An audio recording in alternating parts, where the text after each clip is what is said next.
जब अब्दुल्ला बिन उबई की मौत की बारी आई ना, तो इसने हुजूर से इल्तिजा कर दी, कहा या रसूलल्लाह आपका कुर्ता चाहिए। फिर कहा या रसूलल्लाह जनाजा भी आप मेरा पढ़ाएं। ठीक है जी, हुजूर ने जनाजा भी पढ़ाया, सारा कुछ किया, कुर्ते भी अदा किए, एक नहीं दो किए।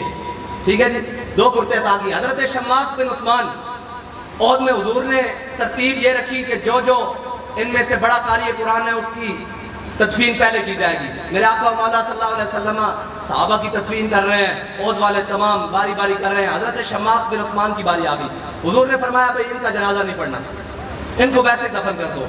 सहाबा ने अर्ज की या रसूलल्लाह ये आप पर ईमान रखते हुए, आपकी खत्म नबूवत रिसालत की तायीद करते हुए दुनिया से गए, आपका कलमा पढ़ते हुए दुनिया से गए हैं, तो ये शम्मास बिन उस्मान फरमाया मेरे सहाबा ये बात नहीं है। बात यह है कि जब औद पर सारे मेरे औद के मकाम पर सारे मुझ पर तलवार तीर नेज़े और भालों से टूटे ना खंजरों से, तो फरमाया शम्मास बिन उस्मान मेरे गिर्द ऐसे घूमने लगा। जब मेरे गिर्द ऐसे घूमने लगा तो शम्मास बिन उस्मान को इसी हालत में शहादत नसीब हो गई। जब शम्मास बिन उस्मान ने अपने नबी की इज्जत पर ऐसे घूम कर पैरा दिया ना, अल्लाह ने शम्मास बिन उस्मान को जन्नत में वो मकाम अता किया है कि उससे आगे कोई मकाम ही नहीं है। अब नमाज जनाजा पढ़ी जाती है बुलंदी दराजात के लिए। शम्मास बिन उस्मान जन्नत में उस मकाम पर है, उससे आगे कोई मकाम ही नहीं।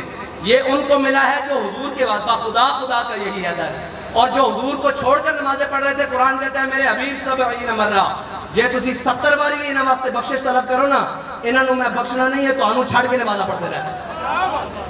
बस इतनी सी बात है, तो आया ना डरते क्यों बदनसीबा। और हमारे इमाम ने तो बात ही खत्म कर दी, फरमाया खुदा खुदा का यही हदर, नहीं और कोई मफर मकर, जो वहां से हो यही आके हो, जो यहाँ नहीं होते कहाँ खलीलो बिना काबो मिना लौलाद वाले साहिबी सब तेरे घर की है। और मौला अली ने वारी तेरी नींद पर नमाज, वो भी असर जो सबसे आला खतर